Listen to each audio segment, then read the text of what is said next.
प्रेम से बोलिए भगवान बृहस्पति देव की जय।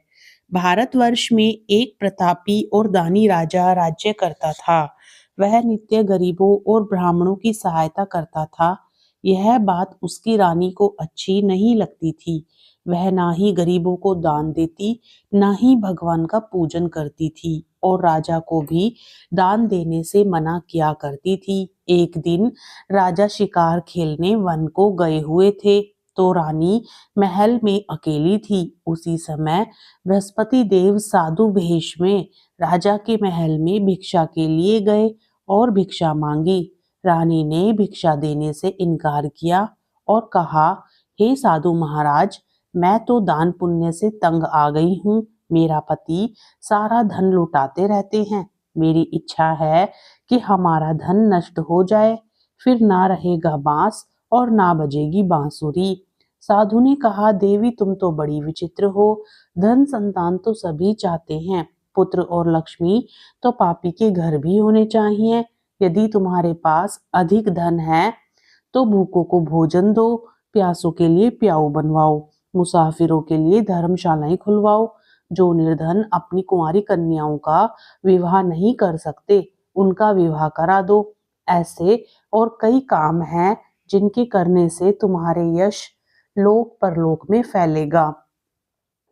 परंतु रानी पर उपदेश का कोई प्रभाव न पड़ा। वह बोली, महाराज आप मुझे कुछ ना समझाएं। मैं ऐसा धन नहीं चाहती जो हर जगह बांटती फिरूं। साधु ने उत्तर दिया, यदि तुम्हारी ऐसी इच्छा है तो तथास्तु। तुम ऐसा करना कि बृहस्पतिवार को घर लीपकर पीली मिट्टी से अपना सिर धोकर स्नान करना, भट्टी चढ़ाकर कपड़े धोना। ऐसा करने से आपका सारा धन नष्ट हो जाएगा। इतना कहकर साधु महाराज वहां से आलोप हो गए। साधु के अनुसार कई बातों को पूरा करते हुए रानी को केवल 3 बृहस्पतिवार ही बीते थे कि उसकी समस्त धन संपत्ति नष्ट हो गई। भोजन के लिए राजा का परिवार तरसने लगा। तब एक दिन राजा ने रानी से बोला कि हे रानी, तुम यहीं रहो, मैं दूसरे देश को जाता हूँ, क्योंकि यहाँ पर सभी लोग मुझे जानते हैं, इसलिए मैं कोई छोटा कार्य नहीं कर सकता। ऐसा कहकर राजा परदेश चला गया। वहां वह जंगल से लकड़ी काट कर लाता और शहर में बेचता। इस तरह वह अपना जीवन व्यतीत करने लगा। इधर राजा के परदेश जाते ही रानी और दासी दुखी रहने लगी। एक बार जब रानी और दासी को 7 दिन तक बिना भोजन के रहना पड़ा, तो रानी ने अपनी दासी से कहा, हे दासी, पास ही के नगर में मेरी बहन रहती है। वह बड़ी धनवान है, तो उसके पास जा और कुछ ले आ, ताकि थोड़ी बहुत गुजर बसर हो जाए। दासी रानी की बहन के पास गई। उस दिन गुरुवार था और रानी की बहन उस समय बृहस्पतिवार व्रत की कथा सुन रही थी। दासी ने रानी की बहन को अपनी रानी का संदेश दिया, लेकिन रानी की बड़ी बहन ने कोई उत्तर नहीं दिया। जब दासी को रानी की बड़ी बहन से कोई उत्तर नहीं मिला, तो वह बहुत दुखी हुई और उसे क्रोध भी आया। दासी ने वापस आकर अपनी रानी को सारी बात बता दी। सुनकर रानी ने अपने ही भाग्य को कोसा। उधर रानी की बहन ने सोचा कि मेरी बहन की दासी आई थी, परंतु मैं उससे कुछ बोली नहीं, इससे वह बहुत दुखी हुई होगी। कथा सुनकर और पूजन समाप्त करके वह अपनी बहन के घर गई और वहां जाकर कहने लगी कि हे बहन, मैं बृहस्पतिवार व्रत का कर रही थी। तुम्हारी दासी मेरे घर आई थी, परंतु जब तक कथा होती है तब तक ना तो उठते हैं और ना ही बोलते हैं, इसलिए मैं नहीं बोली थी। कहो, तुम्हारी दासी क्यों आई थी? रानी बोली, बहन तुमसे क्या छिपाऊं, हमारे घर में खाने तक को अनाज नहीं था। ऐसा कहते कहते रानी की आंखें भर आई। उसने दासी समेत पिछले 7 दिनों से भूखे रहने तक की बात अपनी बहन को विस्तार पूर्वक सुना दी। रानी की बहन बोली, देखो बहन, भगवान बृहस्पति देव सबकी मनोकामना को पूर्ण करते हैं।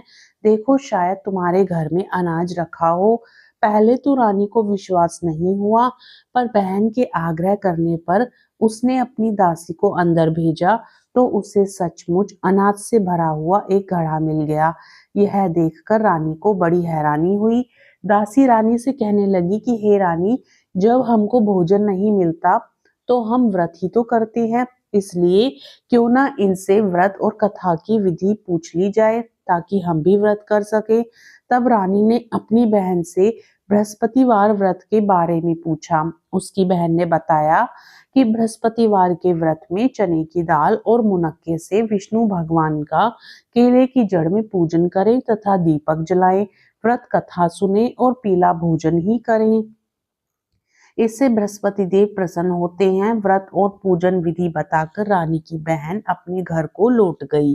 7 दिन के बाद जब गुरुवार आया तो रानी और दासी ने व्रत रखा। गुड़साल में जाकर चना और गुड़ लेकर आई, फिर उससे केले की जड़ तथा विष्णु भगवान का पूजन किया। अब पीला भोजन कहाँ से आए, इस बात को लेकर दोनों बहुत दुखी थी, क्योंकि उन्होंने व्रत रखा था, इसलिए बृहस्पति देव उनसे प्रसन्न थे। इसलिए वे एक साधारण व्यक्ति का रूप धारण कर 2 थालों में सुंदर पीला भोजन दासी को दे गए। भोजन पाकर दासी प्रसन्न हुई और फिर रानी के साथ मिलकर भोजन किया। उसके बाद वे सभी गुरुवार को व्रत और पूजन करने लगी। बृहस्पति भगवान की कृपा से उनके पास फिर से धन संपत्ति आ गई, परंतु रानी फिर से पहले की तरह आलस्य करने लगी। तब दासी बोली, देखो रानी, तुम पहले भी इस प्रकार आलस्य करती थी, तुम्हें धन रखने में कष्ट होता था, इस कारण सभी धन नष्ट हो गया, और जब भगवान बृहस्पति की कृपा से धन मिला है तो तुम्हें फिर से आलस्य होता है। रानी को समझाते हुए दासी कहती है कि बड़ी मुसीबतों के बाद हमने यह धन पाया है, इसलिए हमें दान पुण्य करना चाहिए, भूखे मनुष्यों को भोजन कराना चाहिए और धन को शुभ कार्यों में खर्च करना चाहिए, जिससे तुम्हारे कुल का यश बढ़ेगा, स्वर्ग की प्राप्ति होगी और पितृ प्रसन्न होंगे। दासी की बात मानकर रानी अपना धन शुभ कार्यों में खर्च करने लगी, जिससे पूरे नगर में उसका यश फैलने लगा। एक दिन राजा दुखी होकर जंगल में पेड़ के नीचे आसन जमाकर बैठ गया। वह अपनी दशा को याद करके व्याकुल होने लगा। बृहस्पतिवार का दिन था। एकाएक उसने देखा कि निर्जन वन में एक साधु प्रकट हुए। वह साधु वेश में स्वयं बृहस्पति देवता थे। लकड़हारे के सामने आकर बोले, हे लकड़हारे, इस सुनसान जंगल में तू चिंतामग्न क्यों बैठा है? लकड़हारे ने दोनों हाथ जोड़कर प्रणाम किया और उत्तर दिया, महाराज जी, आप सब कुछ जानते हैं, मैं क्या कहूँ। यह कहकर रोने लगा और साधु को अपनी आत्म कथा सुनाई। महात्मा जी ने कहा, तुम्हारी स्त्री ने बृहस्पतिवार के दिन बृहस्पति भगवान का निरादर किया है, जिसके कारण दुष्ट होकर उन्होंने तुम्हारी यह दशा कर दी। अब तुम चिंता को दूर करके मेरे कहने पर चलो तो तुम्हारे सब कष्ट दूर हो जाएंगे और भगवान पहले से भी अधिक संपत्ति देंगे। तुम बृहस्पतिवार के दिन कथा किया करो। 2 पैसे के चने मुनक्का लाकर उसका प्रसाद बनाओ और शुद्ध जल से लोटे में शक्कर मिलाकर अमृत तैयार करो। कथा के पश्चात अपने सारे परिवार और सुनने वाले प्रेमियों में अमृत व प्रसाद बांटकर आप भी ग्रहण करो। ऐसा करने से भगवान तुम्हारी सब मनोकामनाएं पूर्ण करेंगे। साधु के ऐसे वचन सुनकर लकड़हारा बोला, हे प्रभु, मुझे लकड़ी बेचकर इतना पैसा नहीं मिलता जिससे भोजन के उपरांत कुछ बचा सकूं। मैंने रात्रि में अपनी स्त्री को व्याकुल देखा है, मेरे पास कुछ भी नहीं जिससे मैं उसकी खबर मंगा सकूं। साधु ने कहा, हे लकड़हारे, तुम किसी बात की चिंता मत करो। बृहस्पतिवार के दिन तुम रोजाना की तरह लकड़ियां लेकर शहर को जाओ। तुमको रोज से दुगना धन प्राप्त होगा, जिससे तुम भली भांति भोजन कर लोगे तथा बृहस्पति देव की पूजन की सामग्री भी आ जाएगी। इतना कहकर साधु अंतर ध्यान हो गए। धीरे धीरे समय व्यतीत होने पर फिर वही बृहस्पतिवार का दिन आया। लकड़हारा जंगल से लकड़ी काटकर किसी शहर में बेचने गया। उसे उस दिन और दिन से अधिक पैसा मिला। राजा ने चना गुड़ आदि लाकर गुरुवार का व्रत किया। उस दिन से उसके सभी कलेश दूर हुए, परंतु जब दोबारा गुरुवार का दिन आया तो बृहस्पतिवार का व्रत करना भूल गया। इस कारण बृहस्पति भगवान नाराज हो गए। उस दिन उस नगर के राजा ने विशाल यज्ञ का आयोजन किया था तथा शहर में यह घोषणा करा दी थी कि कोई भी मनुष्य अपने घर में भोजन ना बनाए और ना ही आग जलाए। समस्त जनता मेरे यहाँ भोजन करने आए। इस आज्ञा को जो नहीं मानेगा उसे फांसी की सजा दी जाएगी। इस तरह की घोषणा संपूर्ण नगर में करवा दी गई। राजा की आज्ञा अनुसार शहर के सभी लोग भोजन करने गए, लेकिन लकड़हारा कुछ देर से पहुंचा, इसलिए राजा उसको अपने साथ घर लिवा ले गए और ले जाकर भोजन करा रहे थे तो रानी की दृष्टि उस खूंटी पर पड़ी जिस पर उसका हार लटका हुआ था। वह वहां पर दिखाई नहीं दिया। रानी ने निश्चय किया कि मेरा हार इस मनुष्य ने चुरा लिया है। उसी समय सिपाहियों को बुलाकर उसको कारागार में डलवा दिया। जब लकड़हारा कारागार में पड़ गया और बहुत दुखी होकर विचार करने लगा कि न जाने कौन से पूर्व जन्म के कर्म से मुझे यह दुख प्राप्त हुआ है, और उसी साधु को याद करने लगा जो कि जंगल में मिला था। उसी समय तत्काल बृहस्पति देव साधु के रूप में प्रकट हुए और उसकी दशा को देखकर कहने लगे, अरे मूर्ख, तूने बृहस्पति देव की कथा नहीं करी, इस कारण तुझे दुख प्राप्त हुआ है। अब चिंता मत कर, बृहस्पतिवार के दिन कारागार के दरवाजे पर 4 पैसे पड़े मिलेंगे, उनसे तू बृहस्पति देव की पूजा करना, तेरे सभी कष्ट दूर हो जाएंगे। बृहस्पतिवार के दिन उसे 4 पैसे मिले। लकड़हारे ने कथा कही। उसी रात्रि को बृहस्पति देव ने उस नगर के राजा को स्वप्न में कहा, हे राजा, तुमने जिस आदमी को कारागार में बंद कर दिया है वह निर्दोष है, वह राजा है, उसे छोड़ देना। रानी का हार उसी खूंटी पर लटका है, अगर तू ऐसा नहीं करेगा तो मैं तेरे राज्य को नष्ट कर दूंगा। इस तरह रात्रि के स्वप्न को देखकर राजा प्रातःकाल उठा और खूंटी पर हार देखकर लकड़हारे को बुलाकर क्षमा मांगी तथा लकड़हारे को योग्य सुंदर वस्त्र आभूषण देकर विदा कर दिया। बृहस्पति देव की आज्ञा अनुसार लकड़हारा अपने नगर को चल दिया। राजा जब अपने नगर के निकट पहुंचा तो उसे बड़ा आश्चर्य हुआ। नगर में पहले से अधिक बाग, तालाब, कुएं तथा बहुत सी धर्मशाला, मंदिर आदि बन गई हैं। राजा ने यह पूछा, यह किसका बाग और धर्मशाला है? तब नगर के सब लोग कहने लगे कि यह सब रानी और बांदी के हैं। तो राजा को बड़ा आश्चर्य हुआ और उसे गुस्सा भी आया। जब रानी ने यह खबर सुनी कि राजा आ रहे हैं तो उन्होंने बांदी से कहा कि हे दासी, देख राजा हमको कितनी बुरी हालत में छोड़ कर गए थे, हमारी ऐसी हालत देखकर वह लौट न जाएं, इसलिए तू दरवाजे पर खड़ी हो जा। आज्ञानुसार दासी दरवाजे पर खड़ी हो गई। राजा आए तो उन्हें अपने साथ लिवा लाई। तब राजा ने क्रोध करके अपनी रानी से पूछा कि यह धन तुम्हें कैसे प्राप्त हुआ? तब उसने कहा, हमें यह सब धन बृहस्पति देव के इस व्रत से प्रभाव प्राप्त हुआ है। राजा ने निश्चय किया कि 7 रोज बाद तो सभी बृहस्पति देव का पूजन करते हैं, परंतु मैं प्रतिदिन दिन में 3 बार कहानी तथा रोज व्रत किया करूंगा। अब हर समय राजा के दुपट्टे में चने की दाल बंधी रहती तथा दिन में 3 बार कहानी कहता। एक रोज राजा ने विचार किया कि चलो अपनी बहन के यहाँ हो आवे। इस तरह निश्चय कर राजा घोड़े पर सवार हो अपनी बहन के यहाँ को चलने लगा।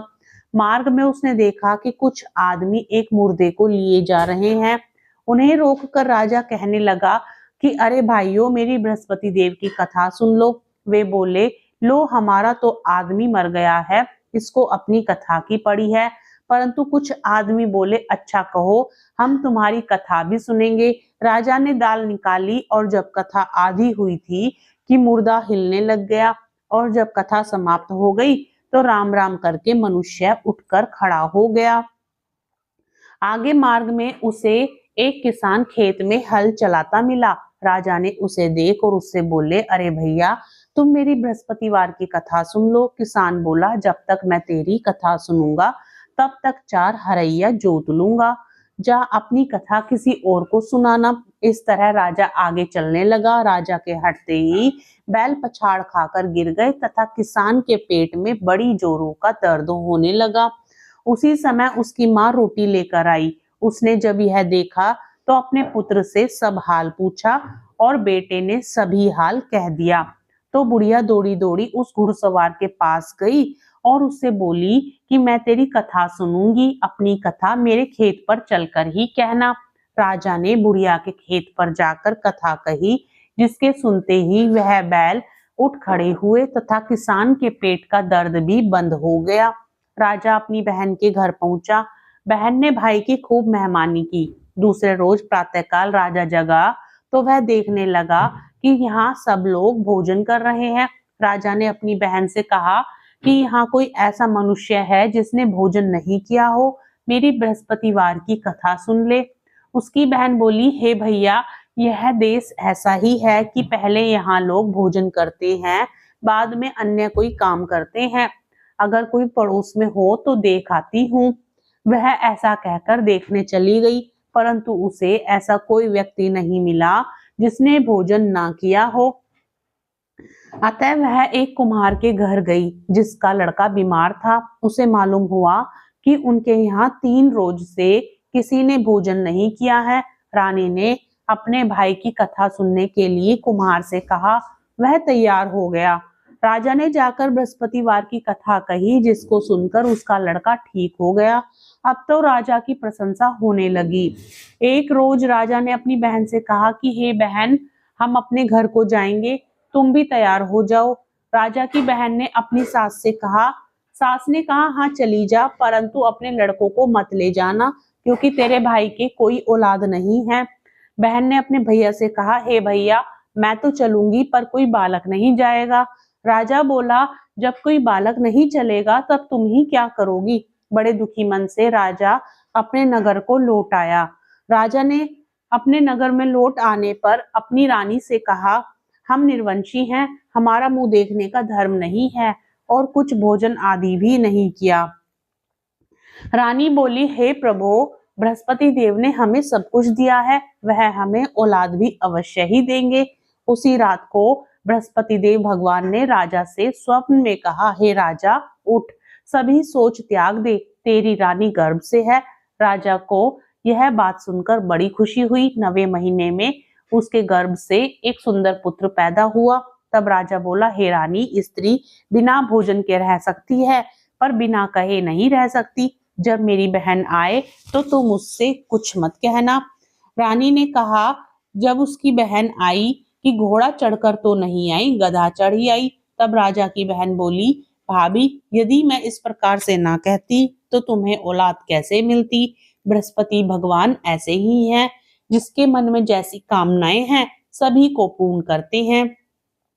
जो सद्भावना पूर्वक बृहस्पतिवार का व्रत करता है एवं कथा पढ़ता है अथवा सुनता है और दूसरों को सुनाता है, भगवान बृहस्पति देव उसकी सभी मनोकामना पूर्ण करते हैं।